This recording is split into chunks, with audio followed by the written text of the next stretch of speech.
to do com maiúsculo, eu acho que é a mesma coisa. Acho que ele só tem várias sintaxes possíveis. Deixa eu ver. Vou testar aqui. Vou colocar um normal, arroba to do.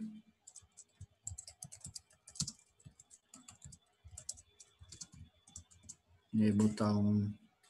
Como é que é? To do grande. Tem cara de ser a mesma coisa. É a mesma coisa. Então, existem essas duas sintaxes possíveis. Eu não sabia dessa segunda. Mas. E aí, vocês que escolhem quais que. Qual que é mais legal. Tá. Gente, tem mais alguma dúvida? Tem alguma coisa que vocês querem que eu explique de novo, que eu mostre de novo, qualquer coisa? Vou dar um minutinho aí para vocês se inscreverem, se tiver.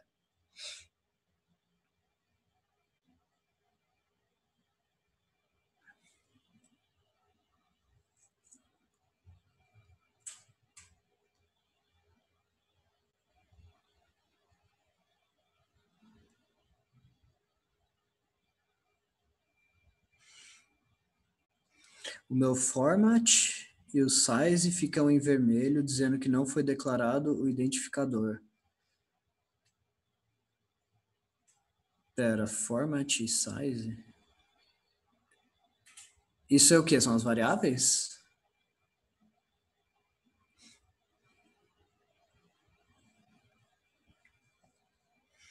No scanf, no printf.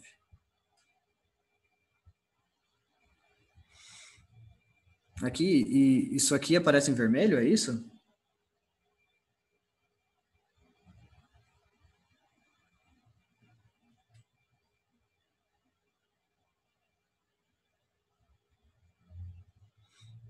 Format.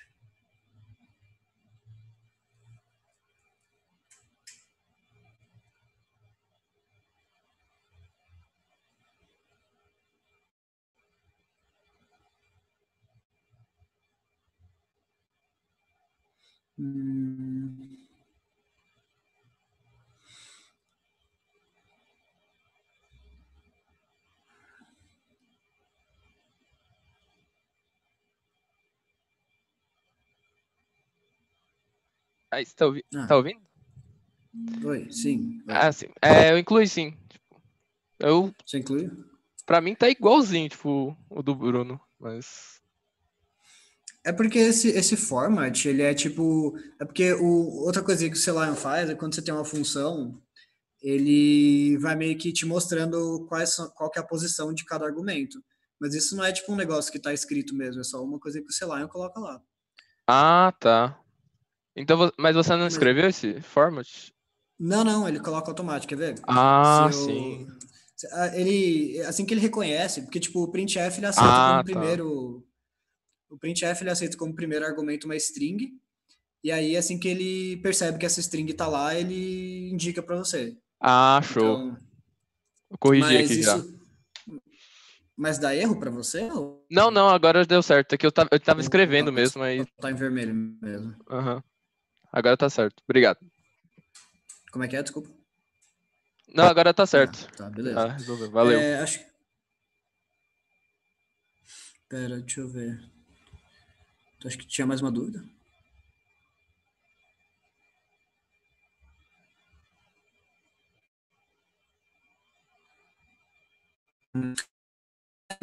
De mencionar, você.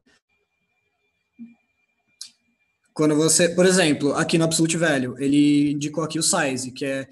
Por algum motivo, eu não sei porque ele não indica todos os argumentos, mas alguns sim, tipo esse size. Até porque se eu chegar aqui e mudar o nome, vector size, e aí tem que. Tudo que você mudar na declaração do ponto H, você tem que mudar no CPP também. Eu tenho que mudar aqui também.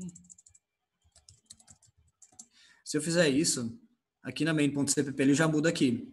É só tipo ele te indicando quais argumentos vão aonde, pra você não se confundir. Até porque algumas funções leem vários ints de uma vez, e aí você vai querer saber o que é cada int que você está colocando.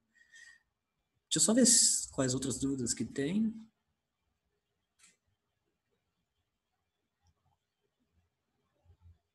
Ei, Bruno, Oi.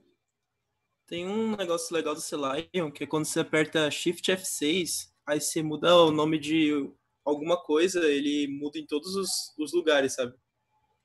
Tipo, você. Sério? Tipo, coloca em cima de ABS e aperta Shift F6, por exemplo, Peraí, como é que é? que é o refactor. Peraí, não, então, por exemplo, se eu mudar aqui o nome, se eu colocar só. Se eu voltar para size, eu aperto Shift F6. Isso. Eita. Aí você renomeia aí mesmo o lugar, em place, tipo, digita uma tecla qualquer, tipo, J, sei lá. Ah, Daí tá. você renomeia como você quiser e aí ele vai estar lá J também. Meu Deus do céu, isso é maravilhoso. Eu não sabia disso. Tô aprendendo com você. Caralho, então fica a dica disso aí, gente. Acho que é um. Vou até incluir no slideshow antes de publicar para vocês. Acho que é bem útil, porque é um saco, como vocês viram, ficar mudando infinitas coisas, especialmente se for uma função grande. Então é Shift F6? É, né? Legal, legal. Valeu.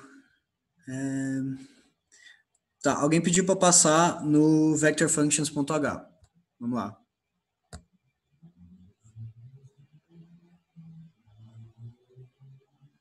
Qual que é a dúvida?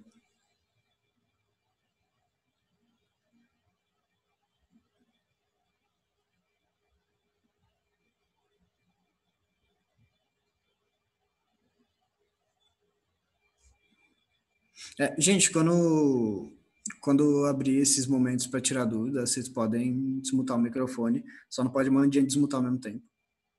Ah, tá. Tá, beleza. Deixa eu ver se tem mais alguma dúvida.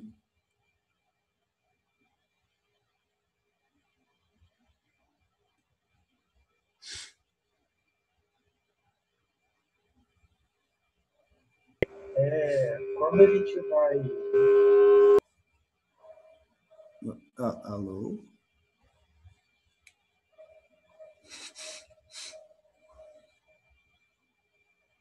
Ah, tá.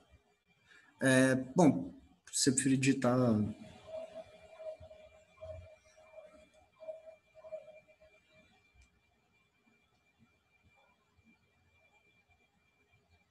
define, você diz por causa desse aqui?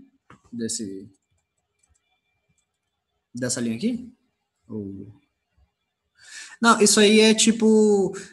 Eu vou ser bem honesto, eu não sei bem o que é essas três coisas que ele coloca aqui, mas esse hashtag é comando do pré-processador. Então, tipo, é algumas coisas que ele manda antes de começar a compilar o seu projeto. Não, não é. Não é isso.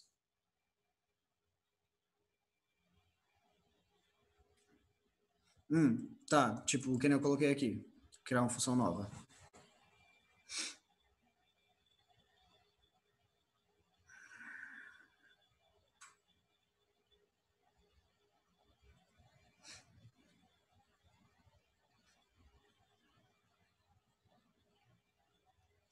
Isso que o Puga falou tá certo. Como eu falei, só vai ter alguns desdobramentos a mais no ponto H quando você for começar a fazer mais coisas de PO, criar classe. Na verdade, você sempre pode usar só um ponto CPP, mas vai ficar uma grande bagunça, vai ficar bem ruim. E aí, tipo, quando você for usar a função em outro lugar, tipo, no lugar desse include, eu teria que meio que colocar na mão o que tá aqui. Eu teria que declarar de novo a função aqui antes de começar a usar. O ponto H é basicamente para tirar esse problema.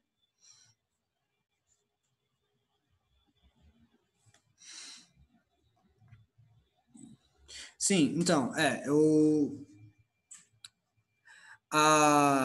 esse trabalho de declarar a segunda vez é meio que delegado ao ponto H. Essa é a função do ponto H mesmo. A função estando implementada no ponto CPP, não vai ter problema, por mais que aqui você dá include no ponto H, ele vai puxar a implementação correta. Eu acho que era só isso de dúvida. Deixa eu só ver rapidinho.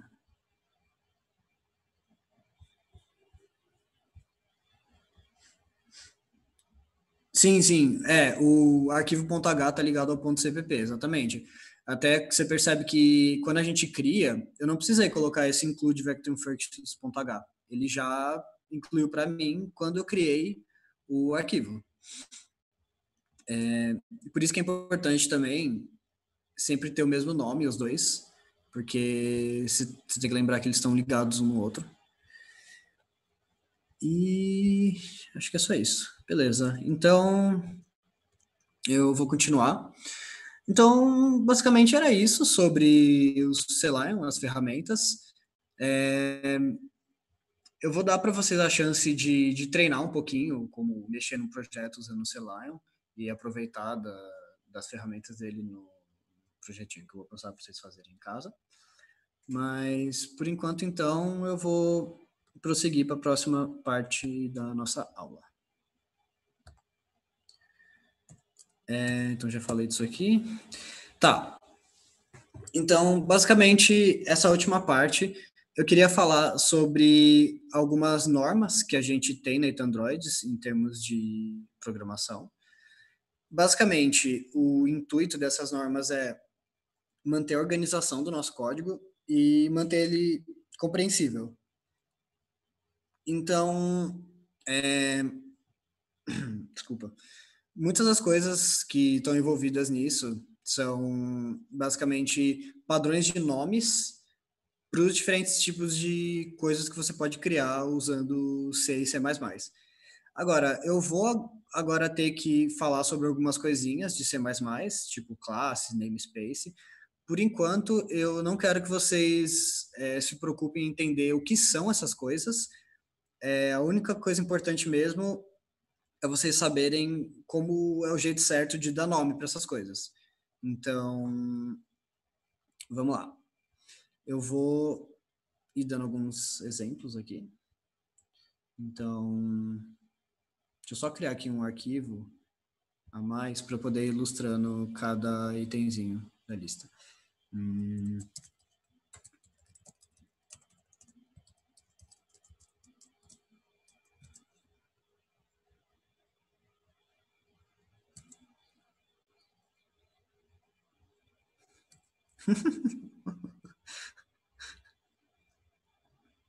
Gente, assim, pode parecer bobo, questão de organização de código, mas quando você tem um negócio com infinitos arquivos, infinitas classes diferentes, funções, é muito importante você conseguir manter o mínimo de organização para você poder achar as coisas, até por causa do que eu falei de pesquisar, né, dos métodos de pesquisa no código.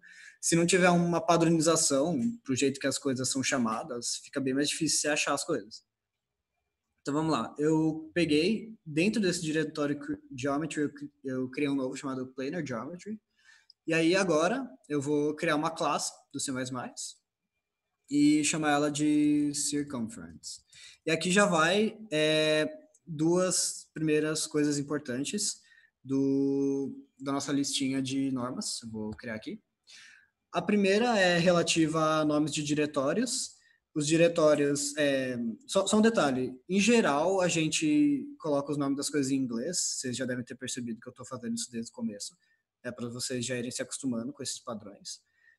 Então, nome de diretório a gente padroniza, que é sempre em letra minúscula, tudo, e quando são várias palavras, você separa por um underline, não sei como que chama isso. Então, isso está especificado aqui, nome de diretório. E... onde mais? Ah, não, é só isso mesmo. Nome de diretório. Outra coisa é nome de arquivo. Quando você criar uma classe, o arquivo sempre vai ter o mesmo nome que a classe. Então, não vai poder fazer isso que eu fiz você não pode deixar aqui vector functions e fazer aqui classe, sei lá, vetor. Sempre tem que ter o mesmo nome.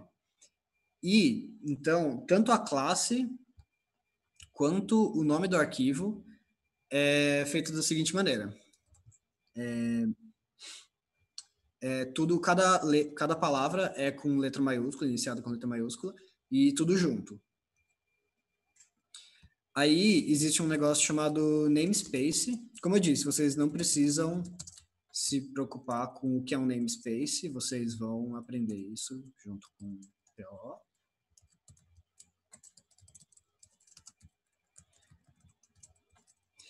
Então, tem duas coisas a respeito do namespace. Na verdade, no fundo, uma coisa. O namespace, ele tem que seguir necessariamente o caminho de diretórios no qual esse arquivo está. Então, perceba que eu coloquei namespace geometry, e dentro desse namespace geometry eu criei um outro namespace planar geometry. Por que eu fiz isso? Porque dentro do diretório principal do projeto, esse arquivo está dentro de geometry e planar geometry. Isso é muito importante para manter a organização, para manter meio que uma sincronia entre a estrutura dos diretórios e a estrutura do código. Deixa eu ver se alguém perguntou alguma coisa, porque eu tirei um pouquinho o chat aqui. Não. Beleza. Então, só para recapitular, então, os nomes do namespace é o mesmo padrão, claro, que o nome do diretório, e tem que seguir o mesmo caminho. Deixa eu ver o que mais. Tá. Variáveis. Então, eu vou implementar algumas coisinhas aqui na nossa classe. Não se preocupem com o que é public private também, vocês vão ver o que é isso. Double. E aí vem a próxima. Vem o próximo padrão, que é variáveis. Uma variável quando ela tem várias palavras, ela é tipo tudo junto, não tem nada separando. E o padrão é o seguinte: a primeira palavra começa com letra minúscula e as próximas vão começar com maiúscula. Então, poderia ser radius, sei lá, qualquer coisa. Circ. Então, seria assim. E aí, se tiver mais palavras também, vai colocando, sempre iniciando com letra maiúscula.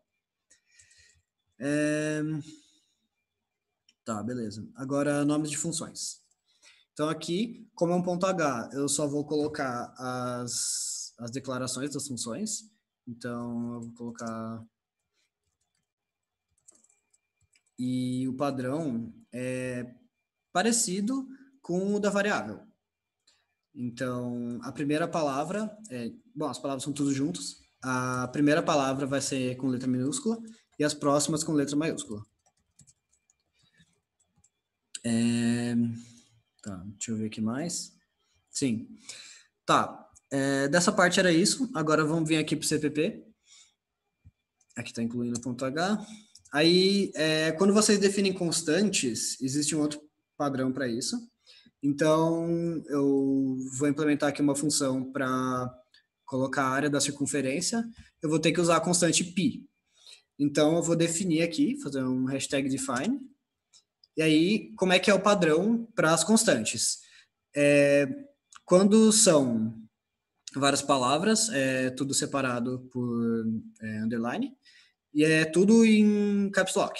Então, como que seria aqui? Seria define pi value 3.0, porque pi claramente é igual a 3. Então, é isso. Deixa eu ver se faltou alguma coisa.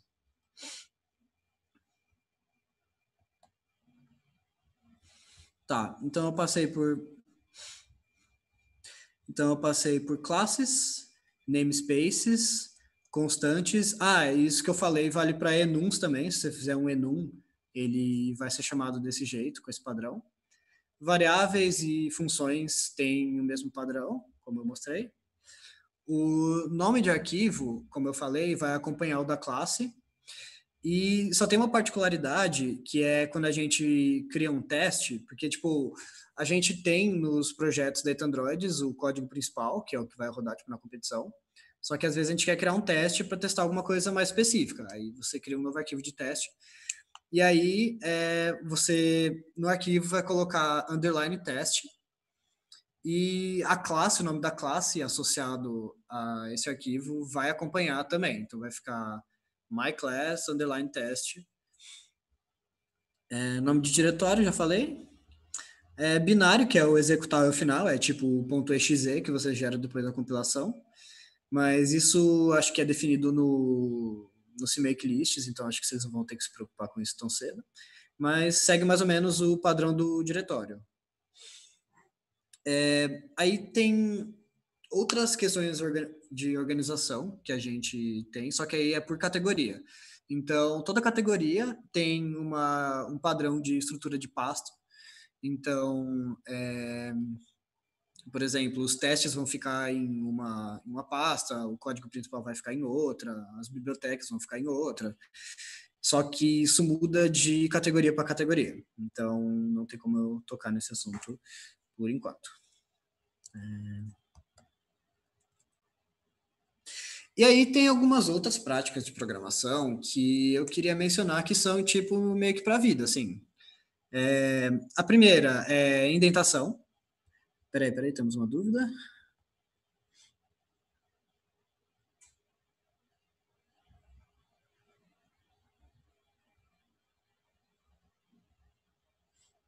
Sim, tá perguntando se o Celion ele reforça esses padrões automaticamente, se ele tem alguma coisa para fazer isso.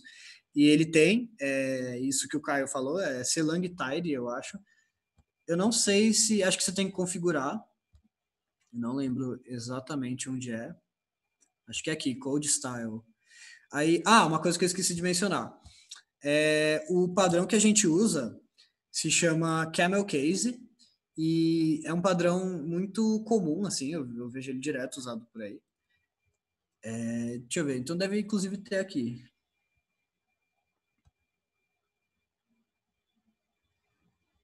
Code Generation.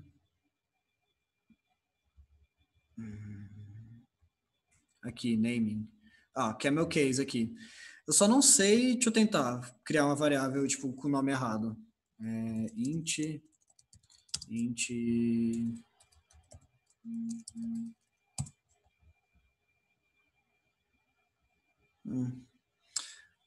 acho que depende do caso, mas eu não sei se tem que habilitar alguma coisa. Eu acho que ele não reforça isso automaticamente. Assim, às vezes, se brincar lá nas configurações, você encontra. Beleza? Tá, deixa eu voltar. Tá. Então, essas são as práticas de programação para a vida. A delas, eu não tenho como reforçar o quão importante é indentação. Tipo, o celular já indenta para você, não existe desculpa para não indentar o código.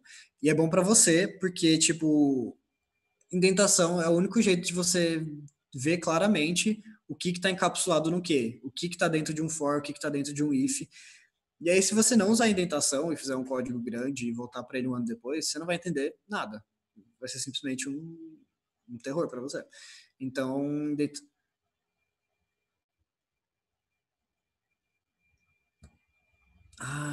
claro. Tá.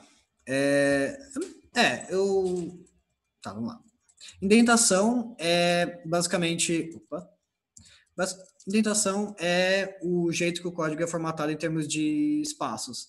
Então, tipo, quando você faz. Sempre que você abre chaves, tudo que tiver encapsulado dentro dessas chaves vai ter alguns espaços a mais do que a linha que abriu essas chaves. Então, aqui você abrir uma chave, tudo que tiver aqui dentro vai estar mais indentado. Aqui você abre outra, vai estar mais indentado. É um jeito de você, como eu falei, visualizar o que está dentro do que no código. Acho que eu já reforcei isso bastante no treinamento de C, mas sempre vale reforçar mais, porque realmente é uma coisa muito importante.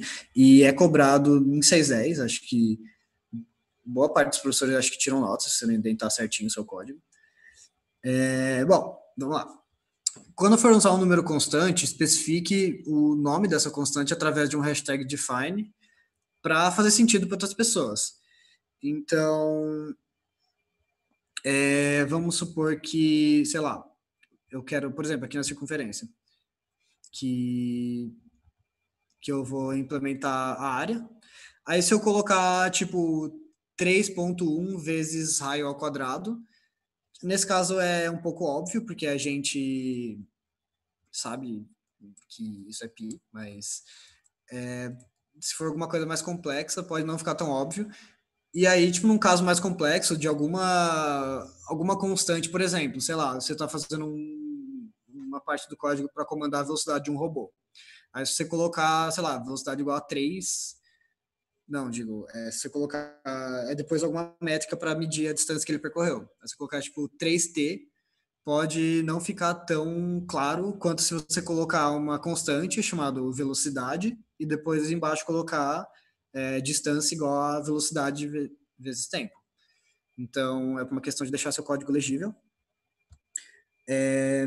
Estou falando aqui que o negócio do Selenium de arrumar o padrão dos nomes é ativado com Ctrl+Alt+L. Vamos testar.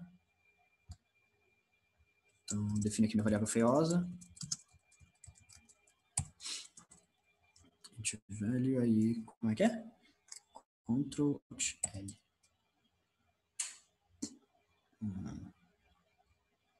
Ctrl+Shift-L.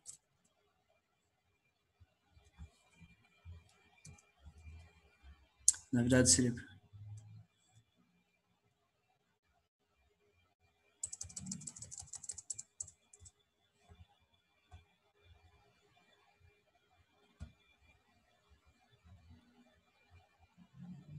Aqui? Ah. Local variable. Mas tá aqui é meu case aqui, né? Deveria em tese estar sugerindo. Bom, Esse Ctrl Alt L é para arrumar tipo indentação, essas coisas. Que é quem usa um iStyle lá do CodeBlocks, tá ligado? Ah, tá. Então vamos supor que vamos supor que eu cometi um grande crime e não indentei isso aqui. Sei lá, printf. E aí depois... legal. Então fica essa dica aí também. Mas, como o Selenium já indenta para você,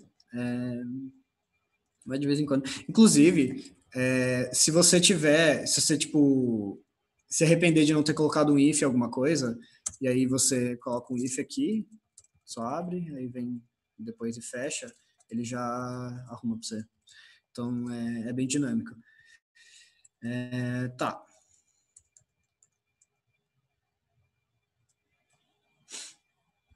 Deixa eu ver o que mais. Tá. Então, essa questão das constantes, como eu falei, por uma questão de entendimento de código.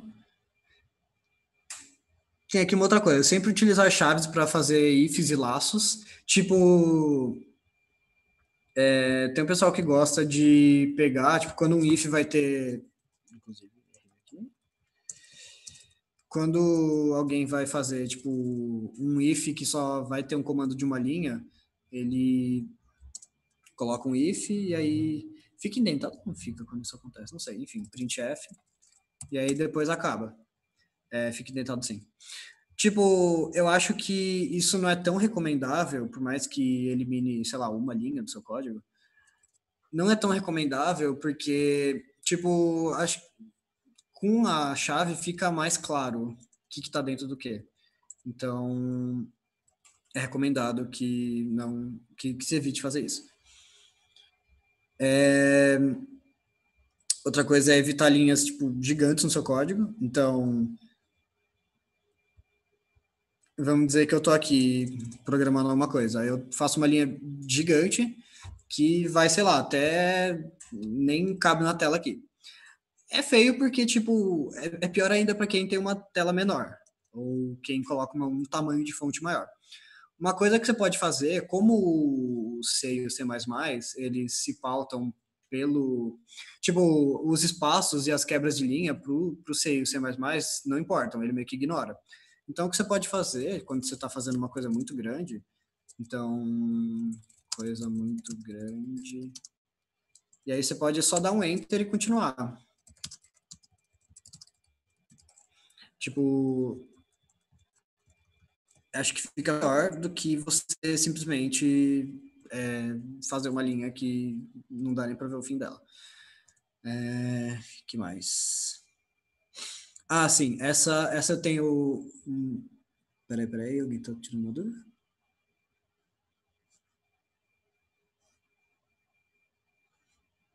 Ah, não é dúvida não. Tá. Isso é um negócio que eu, pessoalmente, eu sou bem sugado. Códigos não utilizados devem ser deletados. Então, o que acontece? Tipo, às vezes você está implementando alguma coisa e aí você descobre que essa coisa não funciona. Aí o que muita gente faz é botar um to-do, comentar toda essa parte do código e largar lá. Às vezes nem faz o to-do, só larga lá comentado mesmo. A minha categoria tem bastante disso. Tipo, às vezes você está mexendo, você encontra uns trechos gigantes de código comentado. E isso não é recomendável, até porque o Git existe para isso, para você trabalhar alguma coisa paralela. Então, tipo, o problema é você ter na master um monte de código comentado. A master é para ser tipo o que está pronto, o que está funcionando, o que está pronto para em condições dele.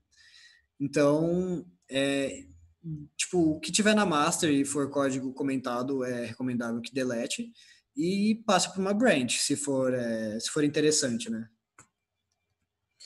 Tá.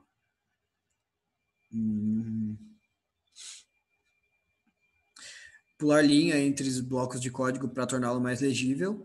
Tipo, geralmente é legal você meio que separar em blocos, tipo, meio que como é que eu posso dizer? Por gênero, ou por estágio, assim. Então, tipo, você vai declarar as suas variáveis inicialmente, aí você separa, e aí você começa seus comandos. Fica, tipo, bem mais fácil de você identificar o que é o que. E se você deixar tudo junto, fica um pouquinho mais difícil de entender.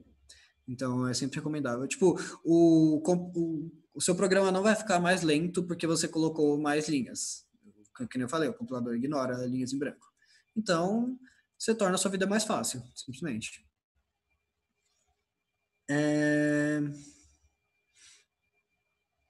Legal. Próximo é evitar funções e métodos com muitos parâmetros. Então, tipo, você vai criar uma função aqui, e aí, sei lá, suponha que você quer pegar, sei lá, vários vetores. E aí você vai criar uma função e você vai passar como parâmetro, sei lá, vet1, vet2, vet3, vet4, vet5, vet6, até 6 vetores. Tipo, sempre tenta achar um jeito de deixar o mínimo de parâmetros possível.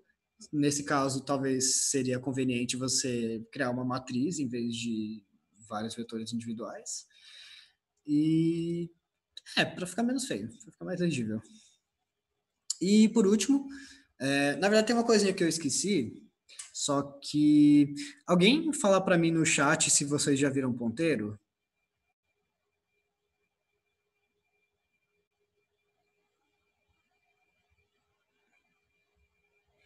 Não viram, né? É porque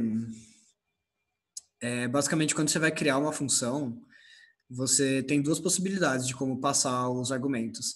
Você pode passar ou o valor da variável, ou você pode passar um ponteiro para essa variável e lá dentro da função você acessa o valor.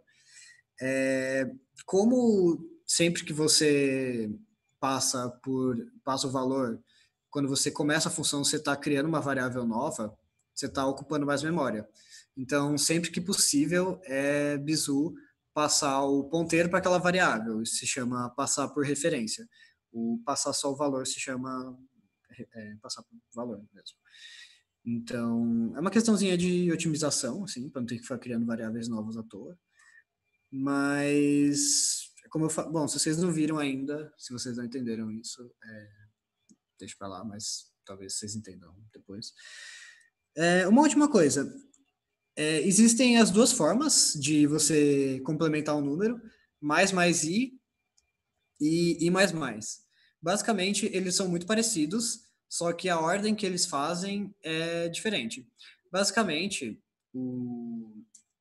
é como se fosse uma função, tipo, uma função que faz o seguinte, no caso do i++, ele armazena, então, vamos dizer, old i, ele armazena esse valor que você passou, faz a operação i igual a i mais 1 e retorna.